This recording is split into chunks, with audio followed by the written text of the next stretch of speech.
हम पढ़ रहे हैं सवितरी उपन्यास। लेखक हैं शैलेश मटियानी। अब तक इसके 4 वीडियो मैं अपलोड कर चुकी हूँ, जिसके लिंक डिस्क्रिप्शन बॉक्स में दे दिए गए हैं। पढ़ते हैं 5वां भाग। जून बीत चुकने पर स्कूल खुले तो मीता ने कहलवा दिया कि अब वह बच्चों को पढ़ाने नहीं जाएगी। रात को स्वयं छोटी सी मेज चारपाई के आगे लगाकर रोज की ही तरह दोनों कुछ देर साथ साथ बैठे काम करते रहे। सुनील में अच्छी आदत है कि जहाँ उसने रोटी खाई, थोड़ी सी और दूध पिया, बस थोड़े से क्षण को मीता ने उसे अपने वक्ष से लगा लिया और वह गहरी नींद में। इस चारपाई से उठाकर दूसरी में सुला वह जागता नहीं। निगम साहब को मैंने बताया कि तुम अब कुछ अरसे तक स्कूल नहीं जाना चाहती हो। वो वजह पूछने लगी तो मैंने कहा कि आप लोग जानते ही हैं, मगर महा खूसट आदमी है। बकता चला गया कि नहीं भट्ट साहब, मुझे कुछ मालूम नहीं। कहीं बहन जी नाराज़ तो नहीं, सैलरी कम होने की शिकायत तो नहीं कर रही थी। आखिर झक मारकर मैंने बताया तो कॉन्ग्रेचुलेट करने लगे और फिर अपनी गंजी खोपड़ी खुजलाने के बाद बोले कि मिस्टर भट्ट, मेरी एक अर्जी बहन जी के दरबार में लगा दीजिए।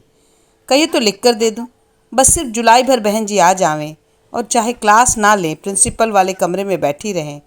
लोगों को पता चला वो स्कूल आना बंद कर चुकी तो इससे हमें नुकसान पहुंचेगा। ये एडमिशन्स का महीना है। यह भी कह रहे थे कि अभी तो प्राइमरी पीरियड ही चल रहा होगा। टिपिकल आदमी है मिस्टर निगम। तो तुम जाओगी जुलाई भर? उसने बात काट दी। लेकिन जुलाई भर चल सकता है, अभी 7वां लगा है, मगर क्लास में सचमुच नहीं लूँगी। क्लास तो मेरी ले लेना तुम्हारी क्लास लेते ही तो यह नौबत आती है। कहते हुए मीता उसकी पीठ से लग गई। जुलाई बीतते ही मीता ने स्कूल जाना बंद कर दिया, किंतु इसी बीच उसने भगत तारन गर्ल्स डिग्री कॉलेज के लेक्चर पद के लिए निकली वांट के सिलसिले में आवेदन भी कर दिया। मैं उम्मीद कर रहा हूँ कि अक्टूबर नवंबर तक अपनी थीसिस पूरी कर लूँगा। ज़रा एक चक्कर इस बीच लम्ही तक का लगा आना होगा। 2-4 दिनों को बनारस रुक जाऊँगा। जीवन खंड अप टू डेट कर लेना है नवंबर तक। एक थीसिस तो तुम्हारी अक्टूबर में ही कंप्लीट हो जाएगी। बच्चों के बारे में तुम स्त्रियां ऐसे बातें करती हो जैसे अकेला वही उल्लू का पट्टा जिम्मेदार हो। लेकिन सवित्री कहती है कि इस बार उल्लू का पट्टा नहीं, पट्टी आनी चाहिए। मीता जोर से हंसी तो वह सिर्फ देखता रह गया। सवित्री कहती है कि इस बार लड़की होनी चाहिए। कहती है साथ साथ लड़के होने से उसे बड़ी फिक्र है तुम्हारी। ये तुम जानो किसकी ज़्यादा है।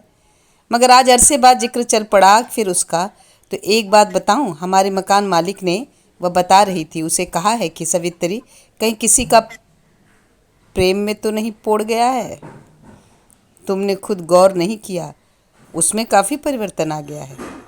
तो मैं क्या करूं? खींचते क्यों हो? कहीं ऐसा न हो कि वह सचमुच किसी के प्रेम में पड़ गई हो। नहीं नहीं, कहो कि तुम्हारे प्रेम में पड़ गई है। भली औरत हो तुम भी भाई, समझदार औरत हो जो दूसरों की परछाई से भी बचती हो, मगर तुम हो किसी न किसी बहाने उसका जिक्र निकाल कर मज़ा लेने लगती हो। लेने कहाँ देते हो तुम? ज़मींदार पंडित होते हो तुम। खूब लंबी चौड़ी खेती बाड़ी होती तुम्हारी तो मैं भी खेल खेलती होती। लोटे में की मछली उछलेगी, अपनी ही पूंछ तोड़ेगी। मगर मैं बात तुमसे यूं ही नहीं कह रही थी।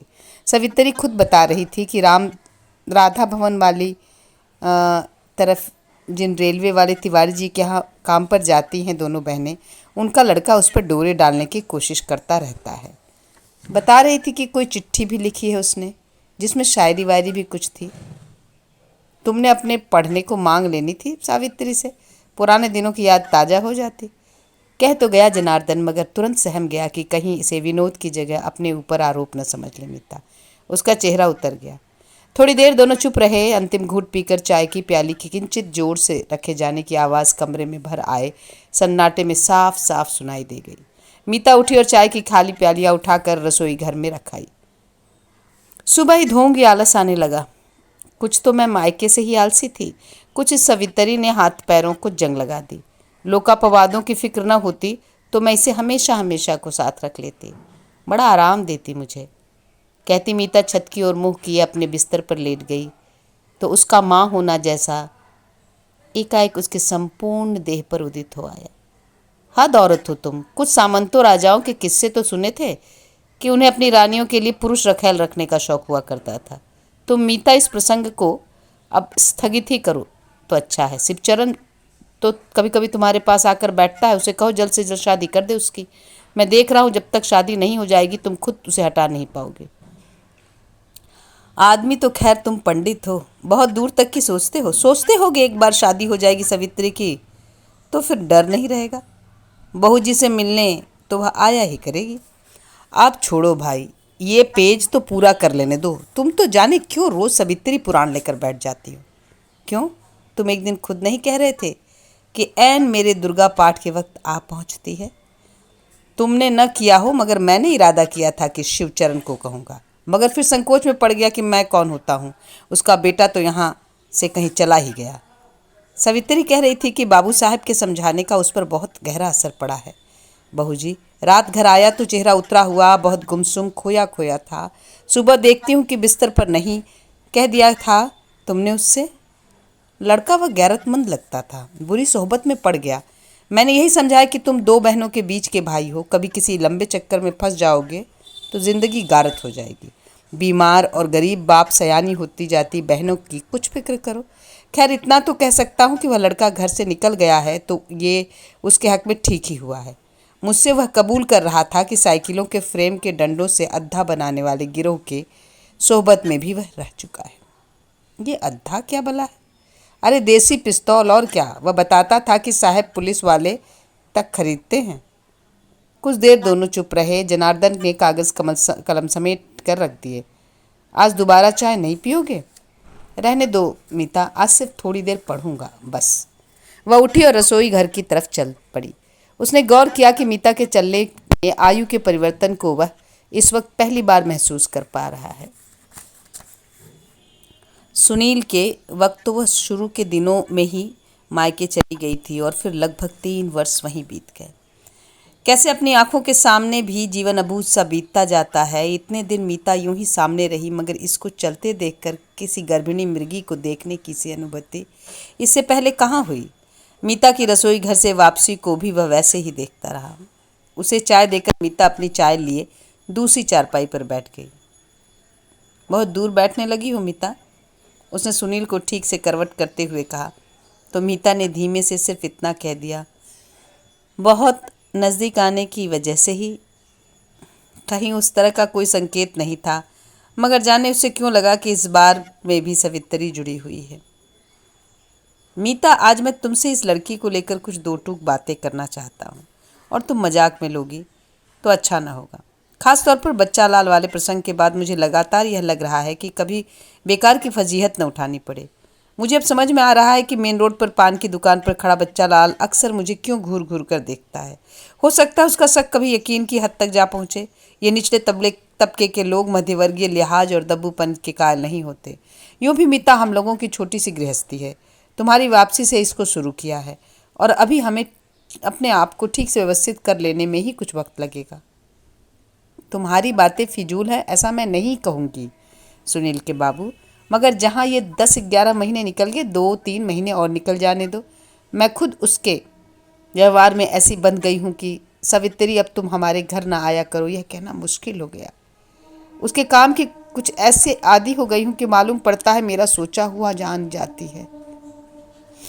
मेरे लिए तो वह सचमुच अंतर बाधा बन गई है और वजह सिर्फ तुम हो मीता।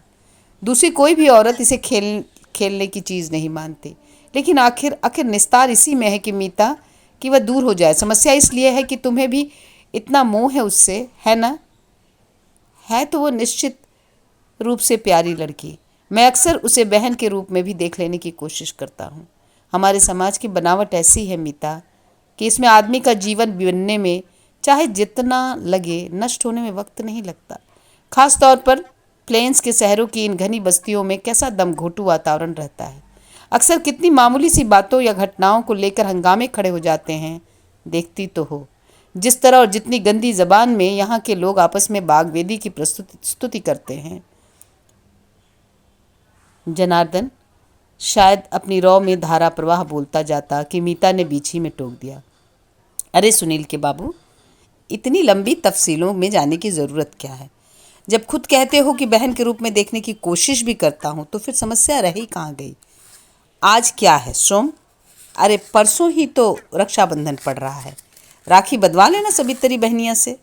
मीता का खिलखिलाना कमरे में पारदर्शी जल की तरह भरता रहा और वह एक असुविधाजनक खिन्नता में डूबा हुआ सा बत्ती बुझाकर सुनील के बगल में सो गया।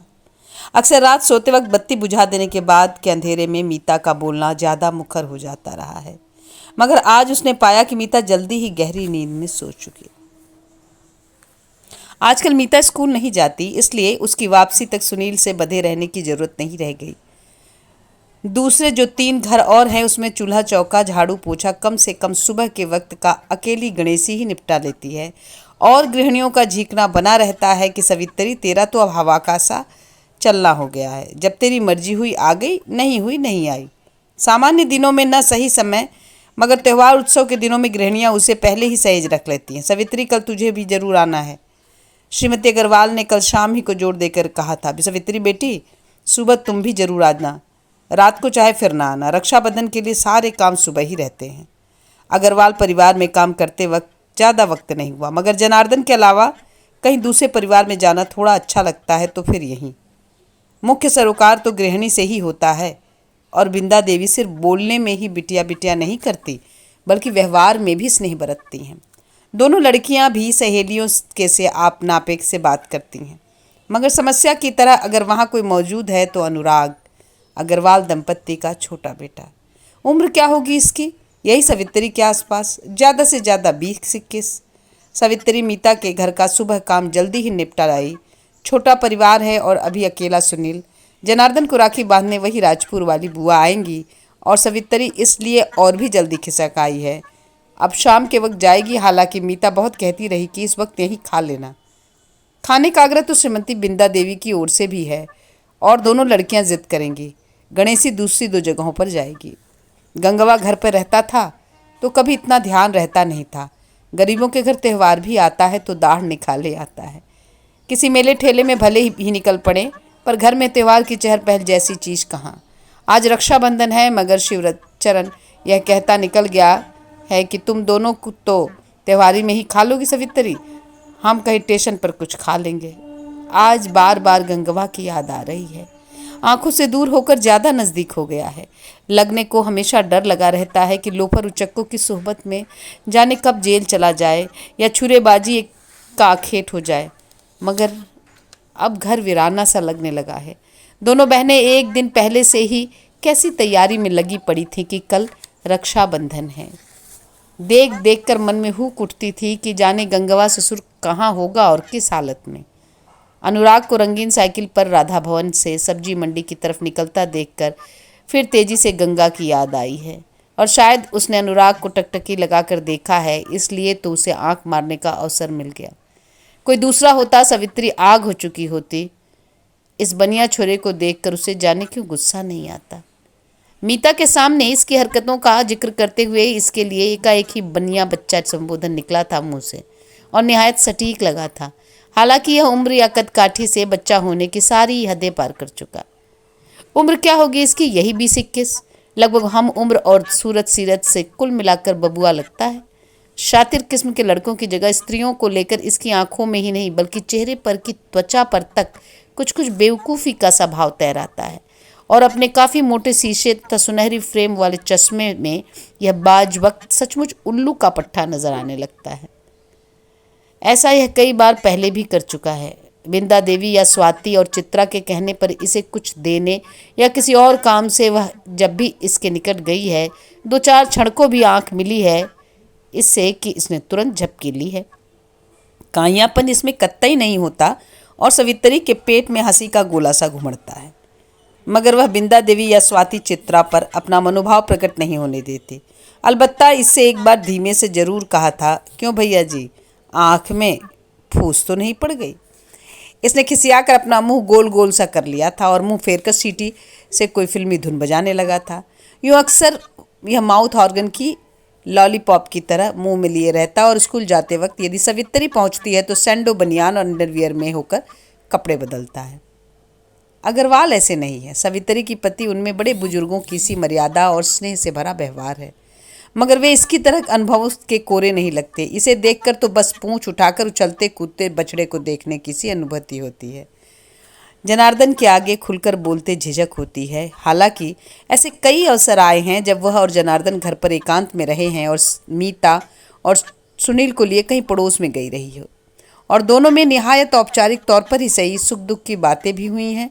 जैसे कि जनार्दन का एक दिन का यह पूछना उसे अभी तक याद है कि क्यों सवित्री, जब तुम्हारी माँ मरी तब तुम्हारी उम्र कितनी रही होगी।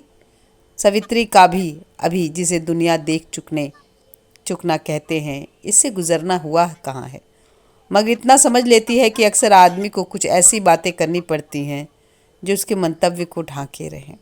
अनुराग से बोलते ऐसा नहीं लगता, बल्कि अपने किंचित अधिक अनुभवी होने का सा इत्मीनान महसूस होता है। अन्यथा आंख में फूस पड़े होने की बात भी वह कहाँ कह पाती। शुरू शुरू में तो उसे यह भ्रम होता था कि कहीं ऐसा न हो कि यह पलक झिपते रहना उसकी शारीरिक वृत्ति ही हो, शरारत न करता हो। बाद में गौर से देखने पर पता चला कि सिर्फ उसी के सामने ऐसी हरकत करता है, और यह हरकत करते वक्त उसमें अपने अधिकृत होने का सा जो भाव होता है, इसी से यह लगभग उल्लू का पट्टा लगता है और हंसने को जी होता है। हालांकि गंगा की याद आ जाने से भीतर कहीं गहरे में उदासी भर गई सी प्रतीत होती है, जैसे गोखुर भर जगह में वर्षा का जल भर गया हो। मगर जाने क्यों अचानक ही उसने तय किया कि अगर इसने कुछ नादानी भरी हरकत की तो बख्शेगी नहीं। फिल्म देखने का ज़्यादा शौक नहीं है, यह दो टूक कहने की गुंजाइश नहीं है। कई बार फिल्में देखते हुए ऐसा लगता रहा है कि किसी ऐसी ही दुनिया में उसे भी होना चाहिए था जहाँ जीवन परिंदों किसी उड़ान के साथ घटित होता है। जाने किस फिल्म में उसने कभी देखा था कि एक गरीब मजदूर की शादी मिल मालिक के बेटे से हो गई थी, और इस फिल्म का उस पर बहुत दिनों तक असर रहा था। इस बनिया बच्चा को देखकर अचानक जो फिल्म की याद आई तो सिर्फ इसीलिए कि यह हर वक्त फिल्मी गाने गुनगुनाते सीटी या माउथ ऑर्गन में धुनें बजाते रहता है। सवित्री ने पहले ही अनुमान लगा लिया है कि यह बगल में से कबूतर की तरह उड़ता सा गुजरेगा और थोड़ी दूर निकलकर फिर पीछे लौटेगा, और अंततः लगभग परिक्रमा कर चुकने की सी तृप्ति में होता हुआ तेजी से आगे निकल जाएगा। सवित्री भी तो खुद ही कैसी होती गई है, और इन 2-3 वर्षों में बच्चा लाल हो, जनार्दन हो या कोई, इस तरह के सारे लोग जो भी उसकी परिधि में आते हैं नदी किनारे आए हुए से लगते हैं। एक तरफ असमय बूढ़े और कमज़ोर हो चुके बाप, निर्वासन पर जा चुका भाई, और अभावों के बीच अपने बचपन के क्षय से गुजर कर गांठ होती जाती सी छोटी बहन का विषाद है, जो उथले जल वाले तालाब की सतह पर की काई की तरह हर समय उसके भीतर के मनोलोक को ढांके रहता है। और दूसरी तरफ अपने एक सौंदर्य और तारुण्य में दीप्ति स्त्री होते जाने का मायावीपन, जो घर और परिस्थितियों के कंगलेपन के बीच भी झील में की मछली बना डोलता है। वह सचमुच कबूतर के से उड़ने की प्रतीति देता हुआ करीब से गुजरा, फिर वही परिचित धुन सीटी पर बजाते हुए, अखियाँ मिला के जरा भरमा के चले नहीं जाना। मन हुआ कि आवाज़ देकर पुकार ले कि भैया चले, तुम खुद ही जा रहे हो, हम तो यहीं खड़ी हैं। मगर सिर पर आंचल का छोर करती हुई आगे बढ़ गई। वह साइकिल को धनुषाकार घुमाता ठीक मुँह के सामने गया। हम सब्जी लेने जा रहे हैं सवित्री, हम सोचे बबुआ सनीमा देखे खातिर चले हैं। सवित्री ने अपनी बड़ी बड़ी आंखों को उसके मुखमंडल पर इस तरह किया कि वह झपकी लेना भूल गया। थोड़ी देर तक पकाए रहने के बाद बोला, हमको बबुआ बबुआ न कहा करो सवित्री। सवित्री ने एक बार दूर आगे तक देखा, कहीं छत पर से तिवारी या कोई और न देख रही हूँ। गलती हो गई भैया जी, कहते हुए सवित्री शरारत के साथ मुस्कुराई तो पहले वह बहुत कुछ हतप्रभ हुआ, मगर तुरंत बाद ही वह नितांत अप्रत्याशित तौर पर साइकिल पर आगे की ओर झुका और you are mine and I am your darling कहता सवित्री के बाएं गाल पर चुटकी काटता तेजी से सब्जी मंडी की तरफ निकल गया। इस क्षण में जो बात बिजली की तरह सवित्री के मन में कौंधी वह यह नहीं कि इस तरफ से भट्ट मास्टर साहब न गुजरे हों या कि बच्चा लाल। पहले चारों तरफ देखकर अपने को आश्वस्त कर लिया सवित्री ने, तब कहीं उस अपने मुंह पर तोते के चोंच भर लेने से दर्द से वापस लौटी और लगा कि नहीं, इस छोरे को बढ़ावा देना ठीक नहीं। कहीं अपनी नादानी में दोनों की फजीहत में न डाल दें।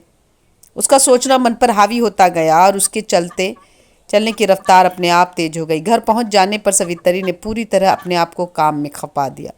बीच में जाने कब बिमला देवी ने उसके माथे पर हाथ फेरा। तेरा चलना फिरना, काम करना सब पुराने वक्तों के बड़े घरों की बहुओं का है सवित्री। लोगों के इसी तरह के कहने को सुनती सुनती तो सवित्री भी अपनी ज़मीन पर से ऊपर उठती गई है। जिन घरों में काम पर जाती है और अपने घर, इन दोनों के बीच के फासले में कहीं अपने होने की सी प्रतीति हमेशा बनी रहती है और वह खुद नहीं जानती कि इस अधर में होने का अंत कहाँ है। अब कहाँ वह इस वक्त बिंदा देवी के साथ बैठी लोइयाँ बना रही है और कहाँ यह मन में टीस की काश किसी ऐसे ही घर की बेटी हुई होती जैसे कज्जर उज्जर कपड़े अग्रवाल साहब पहनते हैं। इनमें शिवचरण को भी ए रिक्शा वाले कहकर पुकारने की हिम्मत कौन करता। और कहाँ वह घर घर का चूल्हा चौका करती उसकी महतारी, और कहाँ ये अपनी लड़कियों से भी ज़्यादा गदराए बदन और संतोष भरे चेहरे वाली बिंदा देवी।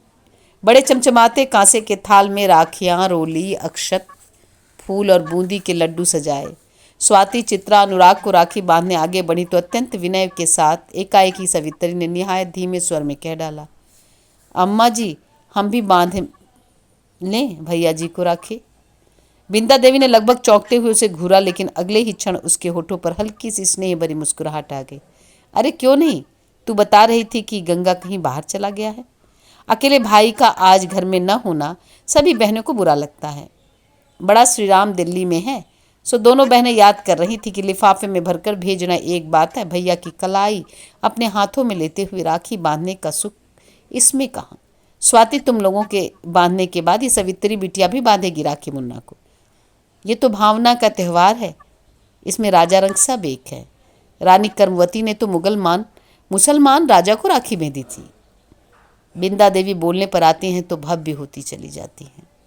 जा हाथ धो ले, अभी इतनी लोइयाँ बहुत हैं। कहते हुए बिंदा देवी ने उसे अपने पास से मुक्त कर दिया तो बड़े जतन से सिर पर आंचल करती बासवेशिन की तरफ निकल गई।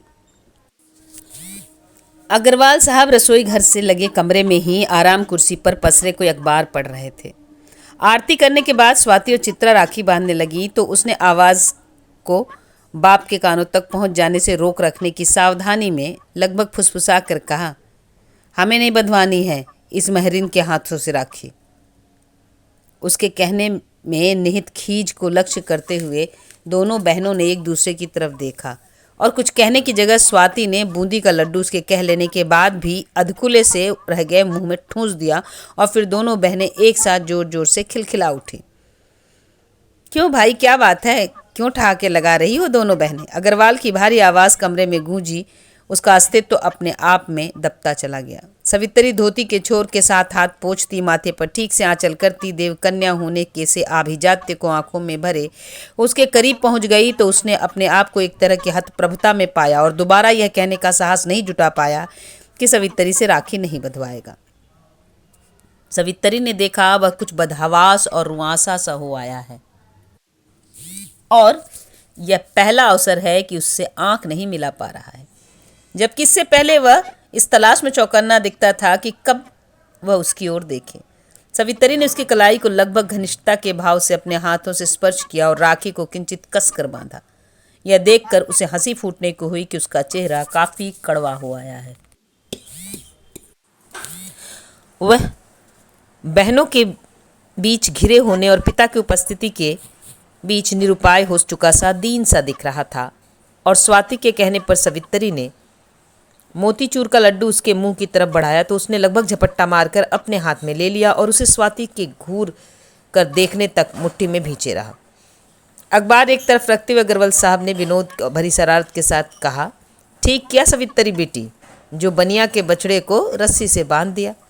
कहते हुए जोर का ठहाका लगाया तो बिंदा देवी से लेकर दोनों बहनों तक के चेहरे पर जिस तरह चमक कौंध गई, सवित्री ने पहली बार महसूस किया कि बनिया के छोरे के उसके प्रति अनुराग को शायद ये लोग सभी लोग भी महसूस करते रहे हैं। दूसरे दिन वह लगभग 10 बजे उन लोगों के यहाँ पहुंची तो पाया कि बैठक का दरवाज़ा तो खुला है मगर घर में खालीपन और सन्नाटा भरा है। सवित्री अभी घर को टोहने में ही थी कि वह बैठक से लगे कमरे में से एकाएक प्रकट हुआ। सवित्री ने महसूस किया कि जाने क्यों आज वह कल की तरह शरारत अथवा मुग्धता की चित्तवृत्ति में उसकी तरफ देख नहीं पा रही है। हालांकि उसका चेहरा पूरी तरह नहीं देखा, मगर अनुमान लगाया कि कुछ खिसियाया जरूर होगा बनिया बच्चा। उसने सोचा परिवार के लोग जहाँ भी गए होंगे यह खुद ही बता देगा। वह चुपके से बाहर बरामदे के कोने में रखा फूल झाड़ू उठा लाई और बैठक में आर पार तक बिछे बड़े कालीन को बुहारना शुरू किया। सवित्री ने जैसे अपनी आंखों से नहीं बल्कि पीठ पर की त्वचा से देखा कि वह उसी तरह खामोशी को अपने इर्द गिर्द लपेटता सा दोबारा अपने कमरे में गया और एक बड़ी सी पत्रिका हाथों में लिए बैठक के बीच में एक पड़ी छोटी सी मेज के सामने सोफे पर पसर गया। सवित्री ने तय किया कि झाड़ू देते वक्त इससे हटने को या पांव थोड़ा ऊपर उठा लेने को कहना ठीक नहीं। वह बाहर बाहर खामोशी में लिपटा, मगर भीतर कड़वाहट और क्रोध में भरा लग रहा था। हालांकि अभी तक भी सवित्री ने उसके चेहरे को गौर से नहीं देखा था, मगर जाने क्यों वह महसूस कर रही थी कि यह अपने खिसियाएपन की वजह से ही चुप्पा बना बैठा है और फिल्मी धुनें उसके होठों पर से लगातार गायब हैं। आखिर बहुत धीमे शब्दों में और बहुत सलीके से उसने पूछ लिया, भैया जी, अम्मा लोग कहीं बाहर गए हैं क्या? खाना पूरा बना बनू कर गई हैं या कुछ तैयार करने को कह गई हैं? उसने अपना सिर ऊपर नहीं उठाया, लेकिन सवित्री के लिए लगभग अप्रत्याशित बात कहते हुए तेजी से पत्रिका के पन्ने उलटने लगा। हमारे लिए एक कप चाय बना कर दे सकती हो तुम? सवित्री ने मान लिया कि घर के लोगों के बारे में यह चाय पा जाने पर ही बताएगा। वह भीतर गई और गैस के चूल्हे पर चाय का पानी चढ़ा देने के बाद उसके उबलते तक में इधर उधर बिखरे बर्तनों और सामान को करीने से लगाती रही। चाय की प्याली मेज पर रखने को वह झुकी तो देखा कि मेज पर जो पत्रिका वह फैलाए हुए था उसमें नंगी औरतों की तस्वीरें छपी थी। वह सन्ना कर रह गई और लगा कि उसे यहाँ से जल्दी से निकल जाना चाहिए। मम्मी लोग लुकरगंज गए हैं अंकल के यहाँ, वहीं खाना खाएंगे।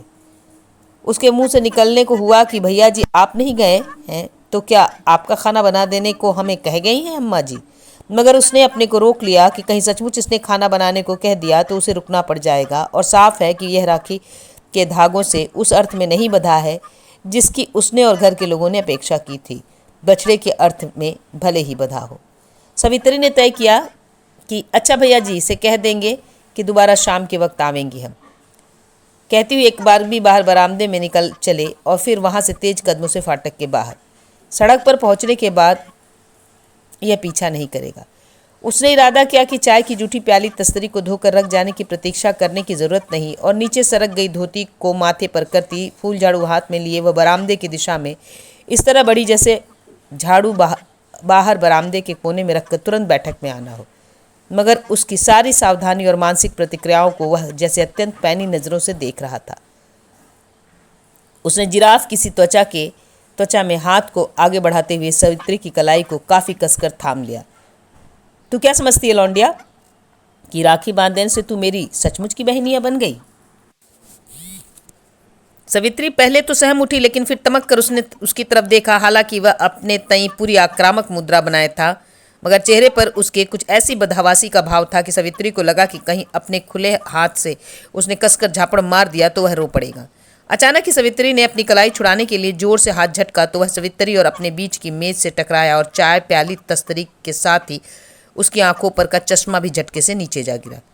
उसकी छाती वाला हिस्सा शायद मेज के किनारे से टकरा गया, जिसके चेहरे पर दर्द का खिंचाव उभर आया था। इसी में उसने किसी तरह सिर उठाकर सवित्री को देखा तो चश्मा न होने की से सिर्फ एक धुंधलका सा महसूस करके रह गया। तभी सवित्री ने कड़क कर कहा, दूंगी एक झापड़ तो सारी गुंडागिरी भूल जाओगे। आने दो आज अम्मा बाबूजी को घर। वह चीते किसी फुट्टी में अपने आप को समेटता सा नीचे झुका और सवित्री के पांव पकड़ लिए। सवित्री, तुम महरीन होकर मालिक के बेटे को पीटोगी? वह इतने बेतुके तरीके से रो रहा था कि सवित्री को पिल्ले के किकियाने के से लिजलिजेपन की अनुभूति होने लगी। पहले तो उसने अपने पांव छुड़ाए और फिर उसे सोफे के पास धीरे से बिठा दिया। अब बहुत नौटंकी ना करो बबुआ, कोई आ गया तो फजीहत हो जाएगी। यूँ तो बहुत हीरो बनते हो, मगर एक ही झटके में पी करने लगे। सिर के लंबे बालों के माथों पर बिखर आने और चश्मा न होने के से आंखें मिचमिचाने के कारण अब वह और बेजुबा लग रहा था। सवित्री ने ढूंढकर चश्मा उसकी आंखों पर लगा दिया और उसके माथे पर के बालों को हल्के झटके से पीछे की तरफ करते हुए कहा, बहुत दिलीप कुमार बनते हो, कभी किसी यूनिवर्सिटी वाली के हाथों पिटाई हो गई तो सड़क पर रोते फिरोगे। चलो अपने कमरे में जाके बाल संवारो और पढ़ाई करने बैठो। ये क्या नंगी औरतों की तस्वीरें लिए बैठे रहते हो? दो दो जवान बहनें सिर पर हैं और तुम्हें शर्म नहीं? अपनी बात खत्म करते हुए सवित्री ने नीचे कालीन पर गिरी पत्रिका को उठाकर चिंदी चिंदी करके कूड़ेदान में डाल दिया और प्याली तस्तरी उठाकर वॉश बेसिन की तरफ निकल गई।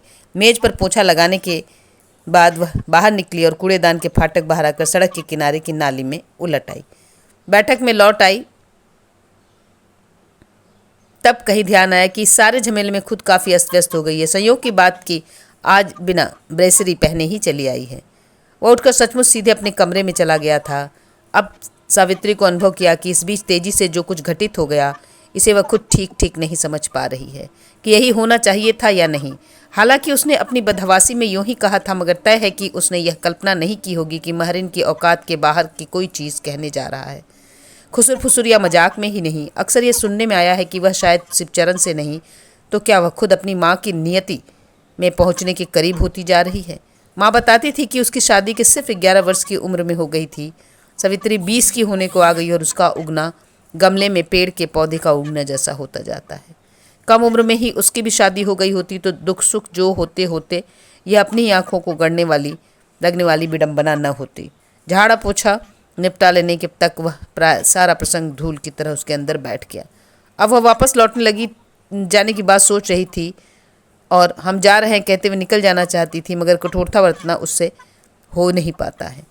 वह उसके कमरे तक चली गई। वहाँ आंखों पर तौलिया डाले चारपाई पर पसरा पड़ा था। सावित्री के आने की आहट उसे लग गई। इससे साफ था कि सावित्री के साथ जो घटित हुआ प्रसंग अभी उस पर से उतरा नहीं था। उसने तौलिया हटाकर देखा, अनुराग के चेहरे पर परास्तता का भाव था। सावित्री एक हाथ से पर्दे का पकड़े कुछ क्षण चुपचाप खड़ी रही, फिर पूछा, भैया जी आपके लिए खाना बनाना होगा? अम्मा जी लोग कुछ कह गई हैं या नहीं? सावित्री प्रतीक्षा में थी कि वह कुछ कहे तो इस पीठ पर लदी हुई स्थिति से मुक्त हो। खाना बनाना हो तो उसमें जी लगाए, अन्यथा वापस लौट चले। मगर उसने कोई उत्तर नहीं दिया। कुछ क्षणों तक एकटक सावित्री की ओर देखता रहा, फिर धीमे से होठ कांपे और जब तक आंखों में आंसू बहकर बाहर आते तेजी से तौलिया अपने मुंह पर कर लिया। सावित्री को लगा उसके पांव दलदल में हो गए हैं। थोड़ी देर बाद वह मुड़ी और रसोई घर की तरफ चली गई। जब तक में सावित्री ने आलू गोभी की सब्जी बनाई और 2 फुलके सेंककर थाली में खाना लगाया, वह नींद में हो चुका था। सावित्री का भैया जी खाना खा ले कहना उसके चेहरे की त्वचा पर मक्खी के बैठने की तरह घटित हुआ और उसने अचकचा कर आंखें खोल दी। पछतावे और हताशा में उसकी आंखें निहायत दीनता भरी लग रही थीं और उसने चारपाई पर पड़े ही धीमे में सावित्री के हाथ को अपने हाथों में लिया तो सहसा हटाते नहीं बन पड़ा। सावित्री सेवा सहारा लेता हुआ उठा और बास बेसिन के में हाथ मुंह धो लेने के बाद सीधे खाने की मेज पर पहुंच गया। सावित्री ने थाली सामने रखी और दूर टंगे तौलिए को उसके हाथ में देती बोली, भैया जी मुंह तो पोंछ लो। इस अंक में यहीं तक, आगे अगले अंक में। धन्यवाद।